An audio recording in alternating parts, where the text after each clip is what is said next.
जय हिंद, जय भीम।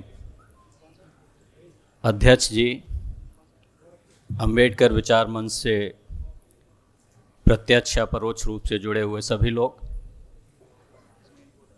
मंच की दोनों तरफ उपस्थित साथियों, मैं सबसे पहले धन्यवाद देना चाहता हूं ऑर्गेनाइजिंग कमेटी को मुझे यहाँ आमंत्रित करने के लिए।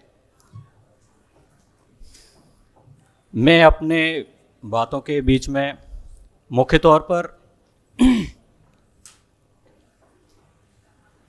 उस हिस्से को छूऊंगा जो ज़्यादा गहराई से,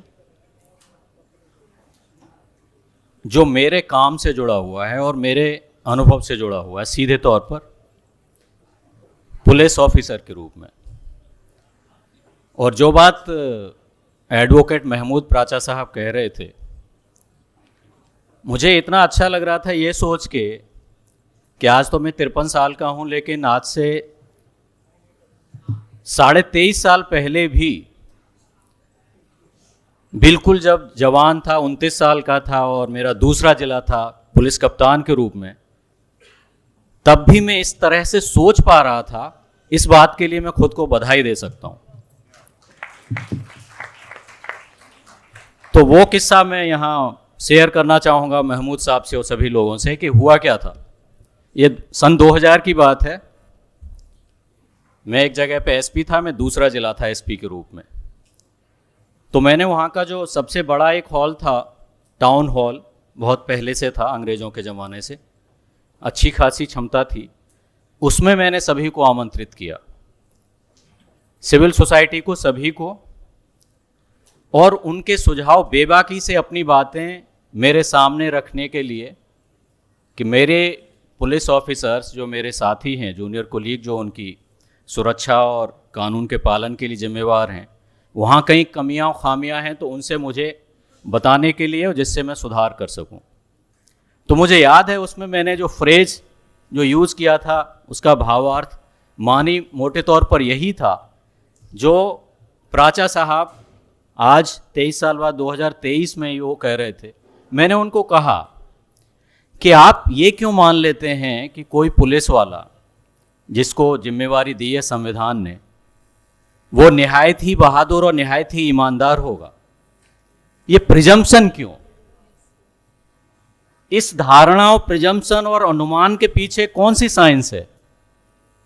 वो क्यों ईमानदार और बहादुर होगा? ऐसी क्या चीजें हैं, क्या परिस्थितियां हैं जो उसे ऐसा बनाए रखने के लिए प्रेरित करती हूं पॉजिटिव रूप से, या इसका उल्टा होने के लिए, उल्टा होने से रोकती हूं?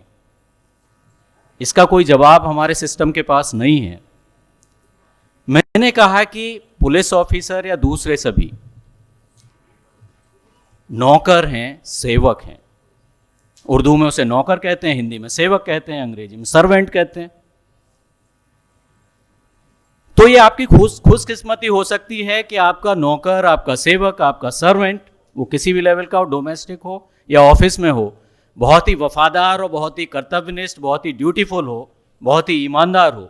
ये आपकी खुशकिस्मती हो सकती है। ये कोई गारंटी नहीं हो सकती कि कोई नौकर आपका है तो ऐसा ही है और हमेशा वैसा ही रहेगा।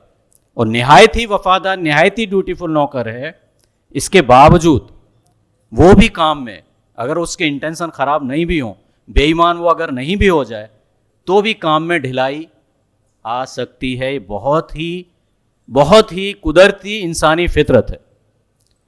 तो मालिक जितना सजग रहेगा, उतना नौकर से बेहतरीन काम लेने की पोजीशन में रहेगा।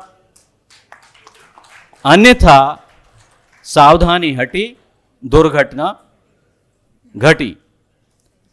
तो मुझे खुशी हुई जब महमूद प्राचा साहब आज मुझे बता रहे थे और कि मैं आज से 23 साल पहले उसी पोजीशन में, आप यंग एज में आप आईपीएस ऑफिसर बन गए, आप कप्तान बन गए, स्वतंत्र प्रभार हो गया, तो आपको तो ये ब्रूटल पावर दिखती है। लेकिन पता नहीं कहां से ये चीज कैसे मेरे साथ थी और उसी ने मुझे जिंदा रखा उस रास्ते पर जो कि हमारी कॉन्स्पिरेसी ऑफ साइलेंस की वजह से स्कूल और कॉलेज डेज में तो हमें नहीं पता था बाबा साहब का रास्ता। ये अफसोस की बात है। मैंने कई मंचों पर खुले तौर पे बोला है कि हमारे सिस्टम ने कॉन्स्पिरेसी ऑफ साइलेंस के तहत हमने इनको पढ़ा, हमने उनको पढ़ा, हमने उनको पढ़ा। उत्तर प्रदेश के हिंदी माध्यम से मेरी स्कूली शिक्षा हुई, हमने कभी बाबा साहब पर कोई पाठ नहीं पढ़ा था। ये शर्म की बात है। आज का मुझे नहीं पता, लेकिन उस समय के जो भी कर रहे थे, शर्म की बात है, निहायत ही शर्म की बात। इस देश के राष्ट्र निर्माताओं में अगर बाबा साहब को नहीं हम पढ़ सके, पढ़ा सके, तो हमें शर्म आनी चाहिए। अब वो देखें कौन है, हमें सब पता है। और हम उस माहौल से मैं आया जहाँ जिस क्षेत्र में कहीं बाबा साहब की वो मूर्ति, जिसमें एक बगल में संविधान की किताब है, नीले रंग की मूर्ति, उसको दिखा के और उसमें ऐसे किए हुए हैं, तो पता है क्या सिखाते थे हमको लोग?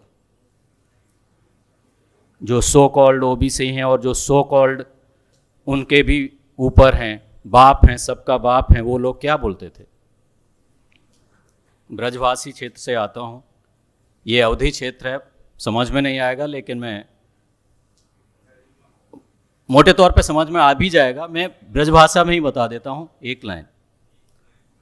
जे कह रहा है कि तेरी दोनों फोड़ दूंगो।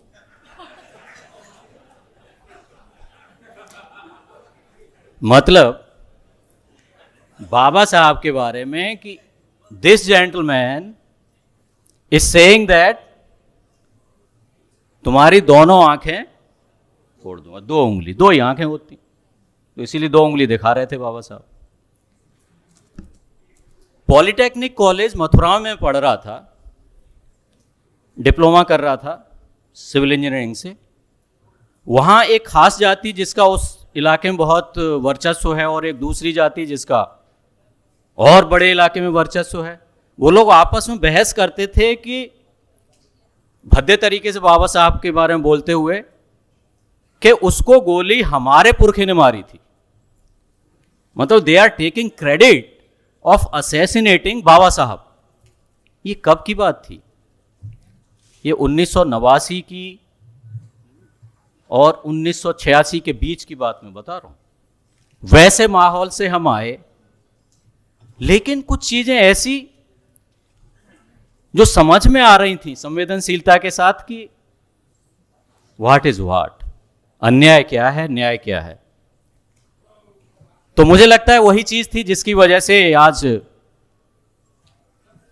न्याय और सामाजिक न्याय के बड़े बड़े योद्धा हमारे गौतम साहब, प्रोफेसर कांचा इलैया साहब, रविकांत चंदन साहब से सोशल मीडिया के समय में भी पता चला, और सभी लोग और अनेक लोग जिनके नाम भी लेना समय अभाव के कारण संभव नहीं है, और बहुतों को तो मैं जानता नहीं हूं पूरी तरह से, उनकी सानिध्य में हूं।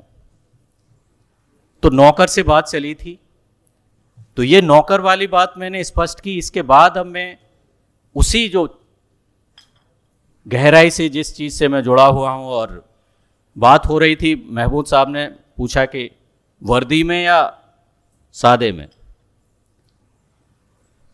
तो ऐसे तो कहावत चलती है कि यूनिफॉर्म सर्विस में पुलिस ऑफिसर के रूप में कि they are round the clock on the job. मुझे मेरे साथी बोलते हैं कि तू ऐसा क्यों करता है, तू पब्लिक फोरम पे ये सब क्यों बोलता है, क्या बीमारी है तुझे, क्या पागलपन है, तेरी खराब पोस्टिंग रहती है इसलिए तू खिसक गया है।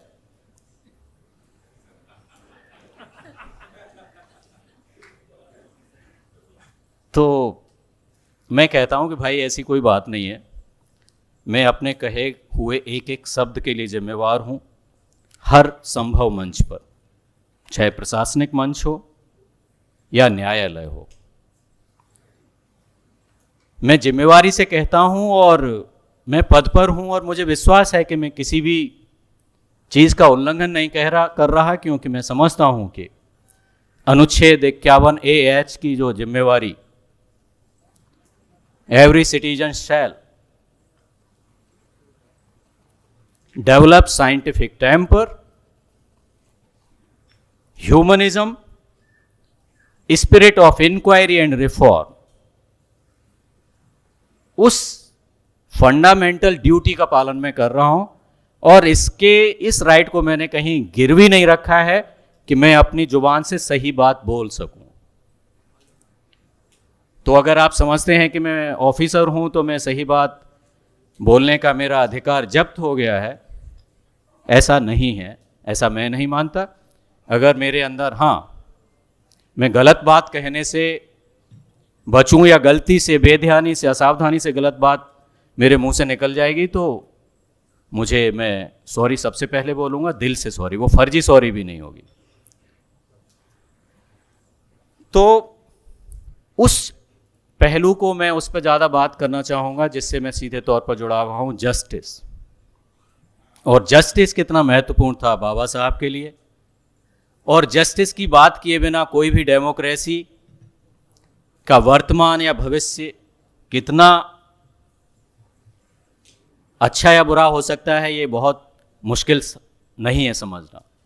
जस्टिस और फेयरनेस के बिना कोई भी डेमोक्रेसी आगे नहीं बढ़ सकती है, और आप भले ही वो नाम उसको लबादा भले रह जाए डेमोक्रेसी का, लेकिन अंदर से वो डेमोक्रेसी नहीं होगी, ये कोई भी फील कर सकता है। तो बाबा साहब ने जस्टिस की जब वो 14 नवंबर 1932 को उन्होंने चिट्ठी लिखी थी, पूना पैक्ट के बाद या उसके साथ ही इन्होंने जो बनाई थी गांधी जी ने एंटी अनटचेबिलिटी लीग, और उसके जनरल सेक्रेटरी बनाया था मिस्टर एवी ठक्कर को, और उस शुरुआती उसके बोर्ड में बाबा साहब भी एक मेंबर के रूप में रखे गए थे। तो उनको बाबा साहब शायद यूरोप के लिए निकल रहे थे दोबारा, तो उसमें रास्ते में से MN विक्टोरिया जो जहाज़ था उससे उन्होंने चिट्ठी लिखी थी 14 नवंबर 1932 को ठक्कर साहब के लिए। तो वो उसमें बता रहे थे कि मैं तो अभी बाहर रहूँगा, और हमारी इस लीग को, एंटी अनटचेबिलिटी लीग को, जिसको बाद में गांधी जी ने हरिजन सेवक संघ का नाम दिया था, उस समय तक एंटी अनटचेबिलिटी लीग थी, तो उसको आगे क्या क्या कार्यक्रम करने चाहिए जिससे अनटचेबल्स को, उनको आगे बढ़ाया जा सके और उनको इक्वलिटी के, उनके अधिकार के ज़्यादा से ज़्यादा करीब पहुंचाया जा सके। तो उस चिट्ठी में मैं देख रहा था कि वो चीज़ों को बता रहे थे कि कैसे कैसे चीज़ें चल रही हैं, और समाज को जेनरिक टर्म में कहूँ तो जोड़े रखने के लिए किसी और चीज़ से ज़्यादा, सबसे ज़्यादा ज़रूरत होती है प्यार की, मोहब्बत की। अंग्रेजी में लव उन्होंने शब्द यूज़ किया हुआ है। और उन्होंने आगे बताया कि मेरी समझ से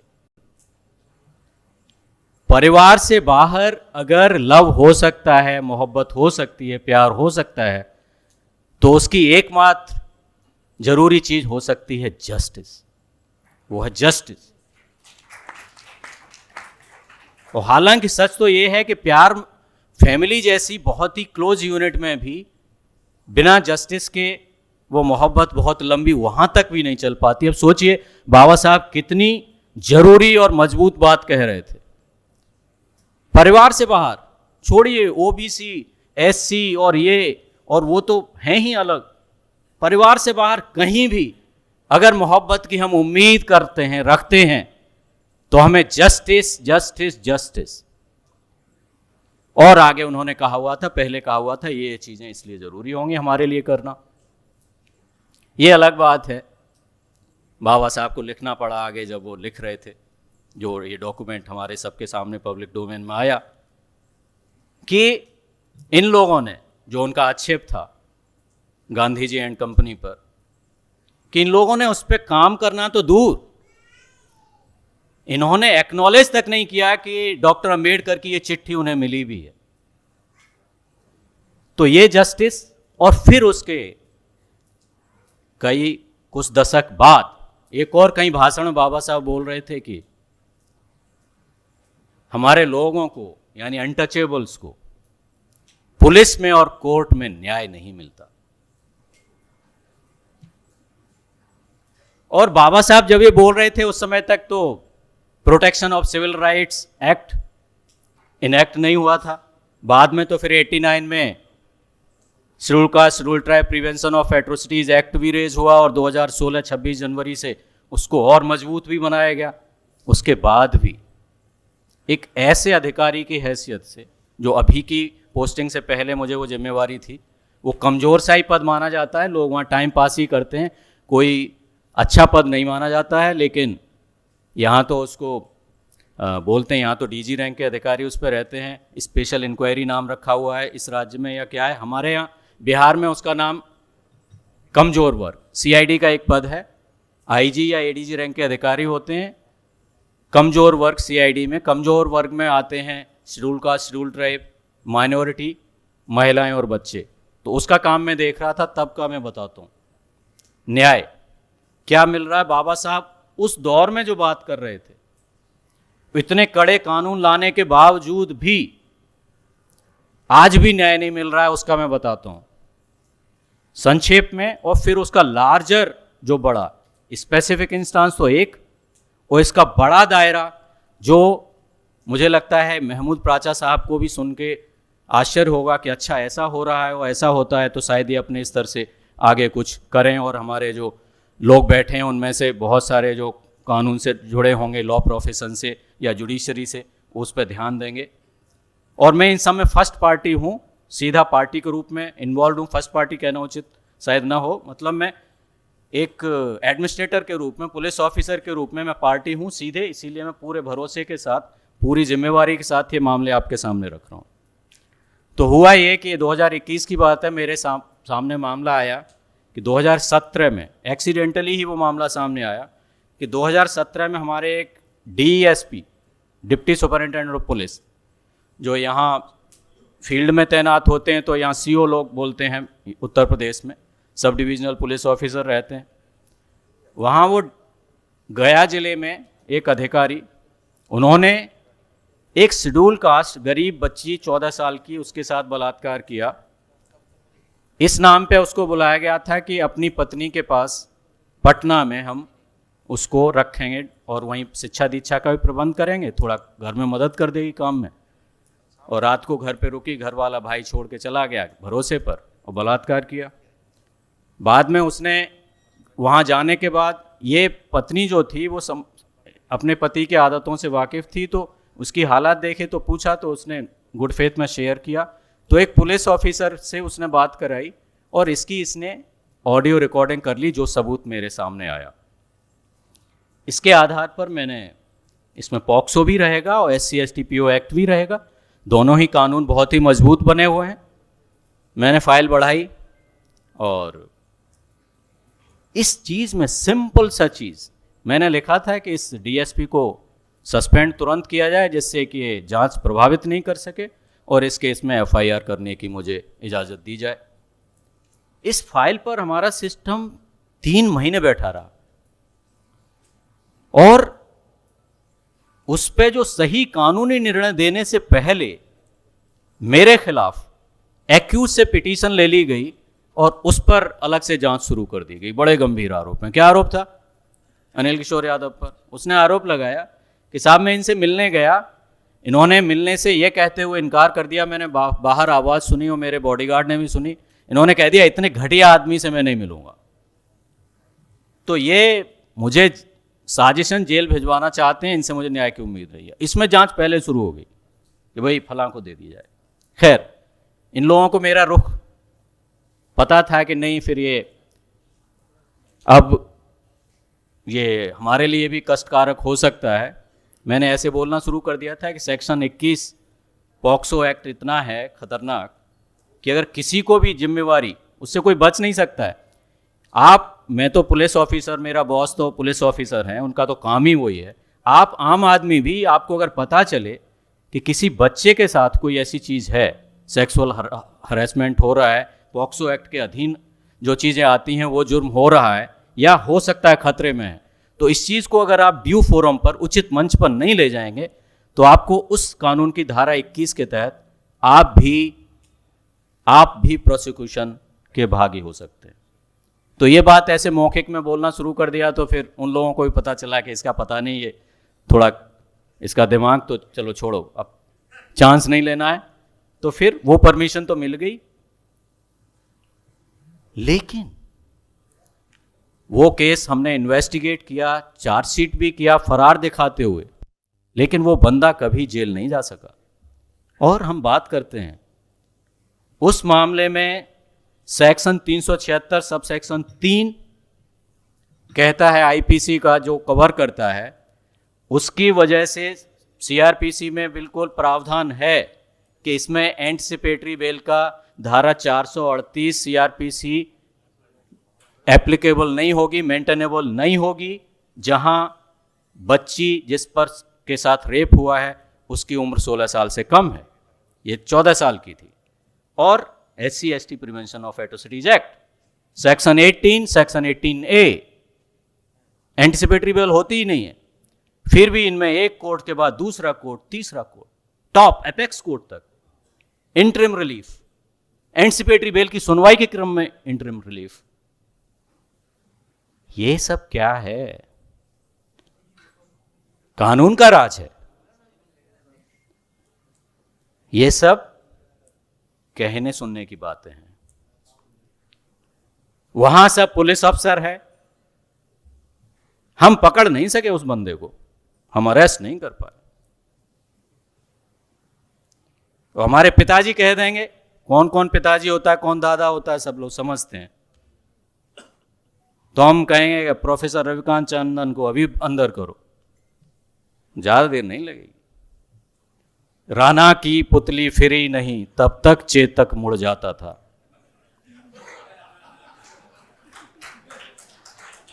नहीं पढ़ते थे बचपन, मुझे नहीं पता आजकल ये पाठ चलता है कि नहीं। ये हिंदी में कविता थी, हमने बचपन में किसी क्लास में पढ़ी थी, क्लास का नाम नहीं याद आ रहा। चेतक, राणा प्रताप के घोड़े का नाम था चेतक। हल्दी घाटी की लड़ाई में तो कवि कहता है कि चेतक इतना स्वामी भक्त और इतना वेल ट्रेंड हॉर्स था कि राणा ऊपर देख रहा है कि इधर की तरफ घोड़ा मोड़ के मुझे हमला करना है, तो पुतली से राणा की पुतली फिरी नहीं, तब तक चेतक मुड़ जाता था। तो राणा की पुतली फिरेगी रविकांत टंडन तक की तरफ, तब तक तो चेतक उड़ा देगा उनको।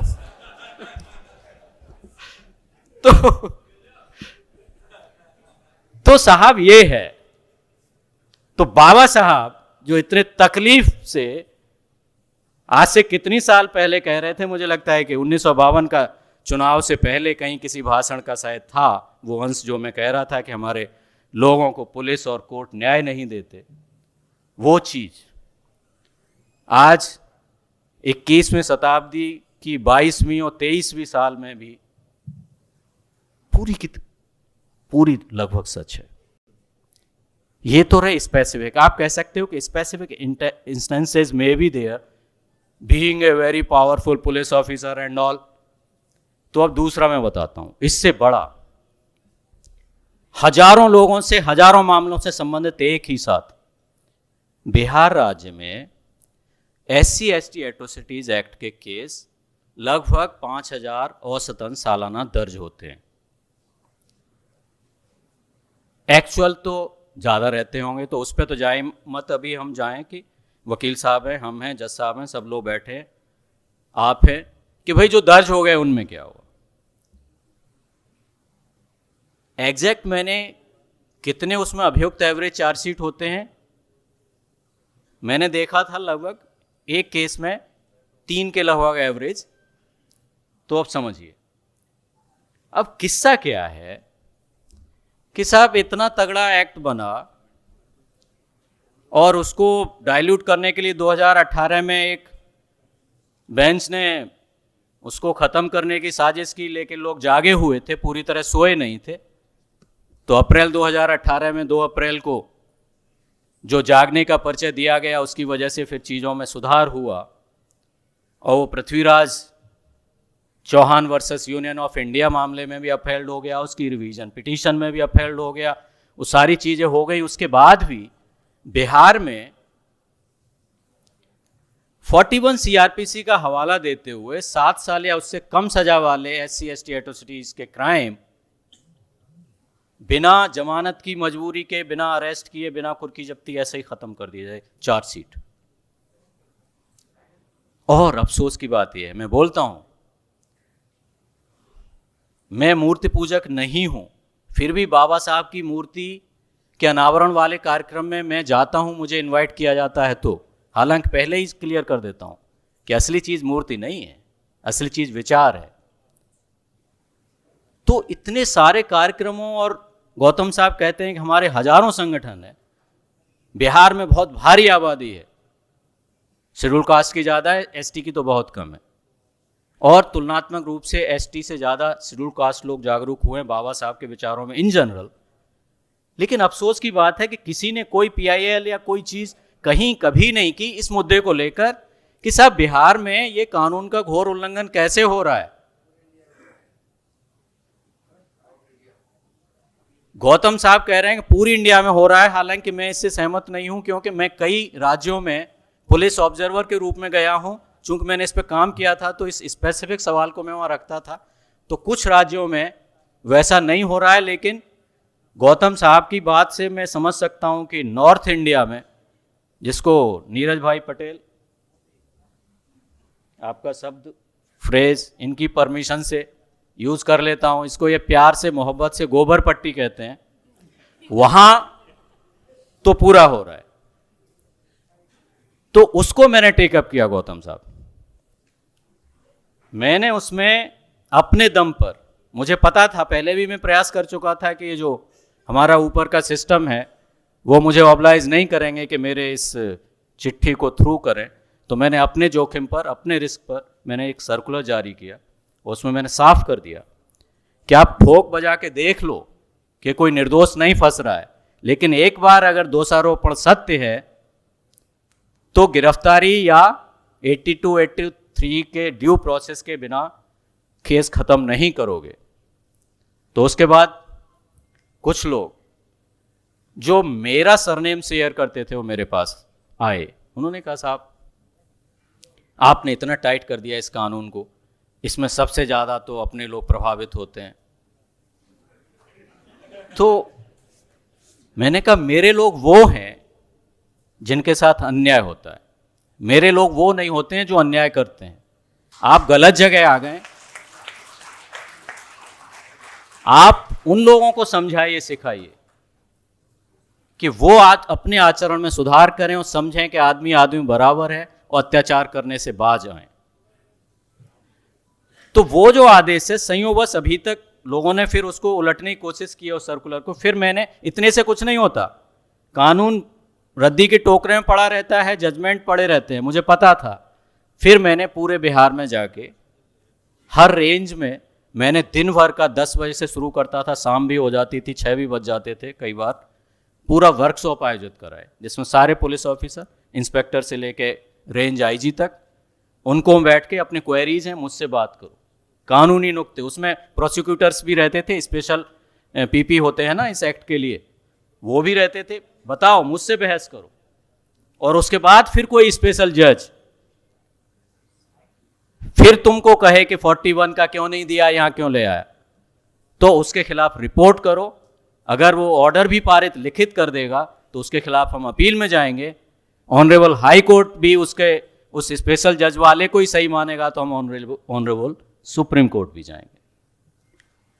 कुछ ऑनरेबल, यहां एक गनीमत रही है गौतम साहब, ऑनरेबल हाई कोर्ट पटना से ऐसा कोई गड़बड़ आदेश अभी तक नहीं आया था, लेकिन नॉर्थ इंडिया के कई ऑनरेबल हाई कोर्ट बेंचेस ने उस तरह के आदेश दे रखे हैं जो मेरी समझ से पूरी तरह से अनकॉन्स्टिट्यूशनल हैं, पेटेंटली इलीगल हैं। उसके खिलाफ हमारे जो भी लॉ फ्रेटर्निटी से जुड़े हुए लोग हों, जुडिशियल फ्रेटर्निटी से जुड़े लोग हों, उनको पहल करनी चाहिए। ये मेरा लार्जर उसमें तो जस्टिस की बात बाबा साहब की कि हमारे लोगों को न्याय नहीं मिलता। अब इस चीज को मैं थोड़ा सा और मैंने अनुभव किया है तो थोड़ा और विस्तार में देना चाहता हूं कि यही चीज और जनरलाइज फॉर्म में भी है। ये तो स्पेसिफिक है कि यहां तो ग्रेडेड इनइक्वालिटी, ग्रेडेड सॉवरेंटी वाली घटिया व्यवस्था की वजह से मोस्ट डिसएडवांटेजस पोजीशन में शेड्यूल कास्ट, शेड्यूल ट्राइब हैं।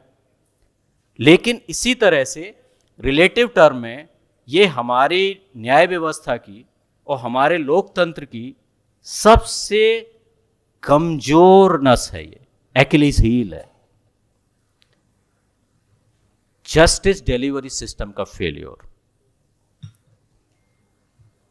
ये जस्टिस डिलीवरी सिस्टम, आप सोचते होंगे एक पुलिस ऑफिसर ऐसे स्ट्रांग वर्ड यूज करता है। यस,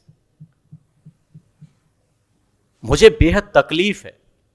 मैंने बहुत करीबी से मैं सिस्टम को देख रहा हूं, समझ रहा हूं, और मैं मानता हूं कि इस चीज पर अटैक किए बिना, इस पर डिस्कस किए बिना, जिसको प्राचा साहब कहते हैं कि जो लोग खुद को इंटेलेक्चुअल समझने की, कहने की जरूरत करते हैं, समझते हैं, तो उनकी सबसे बड़ी जिम्मेवारी है कि हम बहस का, सार्वजनिक बहस का मुद्दा बनाएं कि हमारे देश के जस्टिस डिलीवरी सिस्टम पर बहुत थॉरो बहस हो।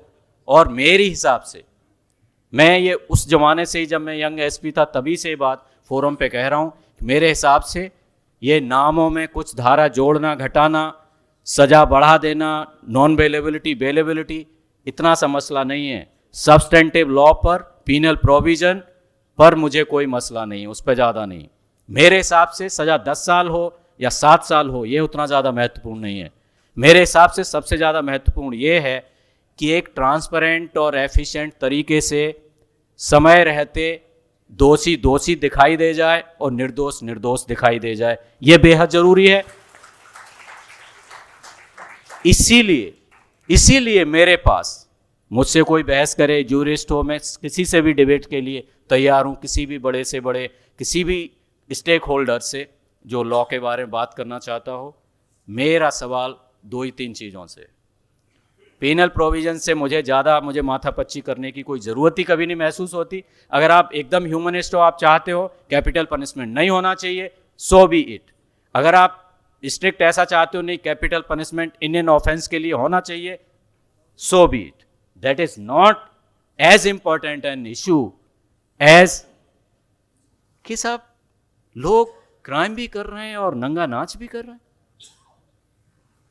बच्चे बच्चियां तड़प रहे हैं वहां पब्लिकली, और वहां वो अट्टहास कर रहा है, बलात्कारी, घटिया, आतताई। तो ऐसे लोगों का फांसी दे देने की सजा आपने कागज में कर ली, कुछ नहीं है। वहां तो फांसी चढ़ा दिए जाते हैं गवाह, जो सच्चे और निर्दोष इसी सिस्टम में चल जाते हैं।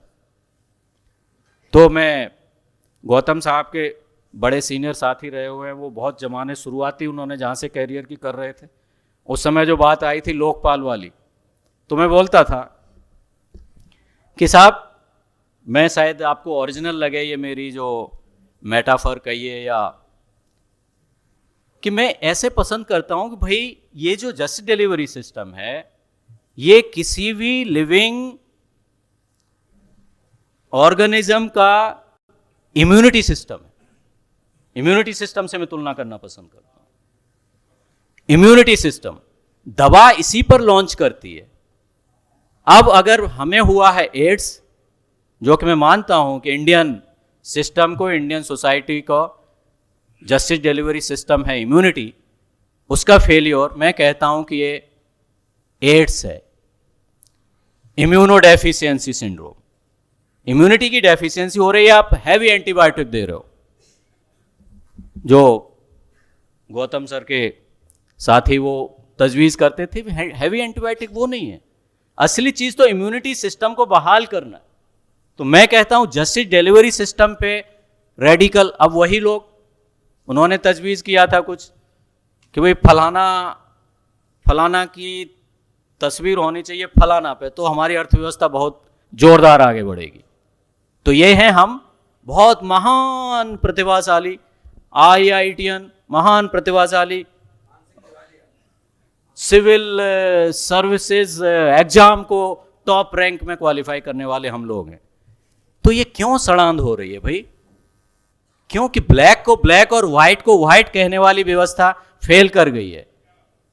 वो विभिन्न प्रकार के, विभिन्न रंग रूप के लबादों से नहीं आती, वो विभिन्न प्रकार की ये गेटअप से और उससे दिए गए इस भाषा के उस भाषा के प्रवचनों से नहीं आती।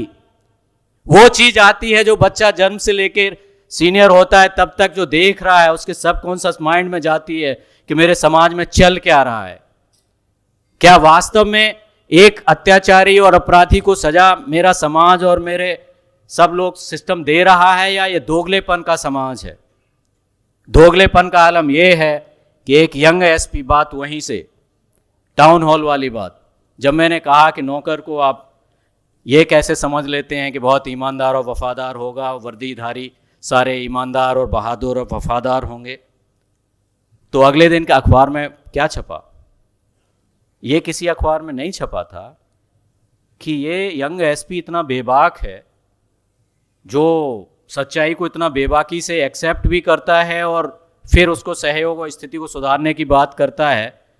तो एप्रिसिएशन नहीं था, या इतना रीच आउट कर रहा है कि लोगों को बुला के उसको क्या पड़ी है, उसका तो एक ऐसे पद पे पहुंच गया कि आइवरी टावर में बैठ के अपना जो उल्टा पुल्टा सही गलत जो उसको समझ में आए करता रह सकता है। उसकी क्या मजबूरी है? उसको थोड़े कोई मजबूरी है कि जनता से जुड़ के उनको ये लेना है, उसका नहीं। उन्होंने लिखा कि देखिए, बहुत आलोचनात्मक और बहुत ही, देखिए साहब, एक फलाना साहब थे जो इसी मंच से उन्होंने कहा था कि जो पुलिस वाला ईमानदार और बहादुर नहीं है उसे वर्दी पहनने का हक नहीं। तालियां, बड़ी अच्छी बात है, सुनने में अच्छी लगती है। तो मैंने पढ़ा, अब मैंने जिन साहब ने कहा था कि जो ईमानदार नहीं हो बहादुर नहीं उसे वर्दी पहनने का हक नहीं है, मैं उनके बारे में जानता था कि वो क्या है, कितने बहादुर हैं और कितने। तो मैंने उन साहब को, पत्रकार साहब, किसी पत्रकार को मैंने कभी इस चीज़ के लिए नहीं टोका कि आपने मेरी आलोचना क्यों की, क्यों नहीं, वो अपना काम करो भाई। मैंने उनको बुलाया, चाय पिलाई, मैंने उनसे पूछा कि एक जिज्ञासा है भाई, क्या कि आपने एक खबर छापी थी, इसी प्रसंग में एक जिज्ञासा है कि वो साहब, वो हमसे कई बैच सीनियर थे, बहुत सीनियर थे हमसे। तो मैंने कहा फलां सर, उस समय जब ये बात कह रहे थे उस समय वर्दी में थे या सादे में थे?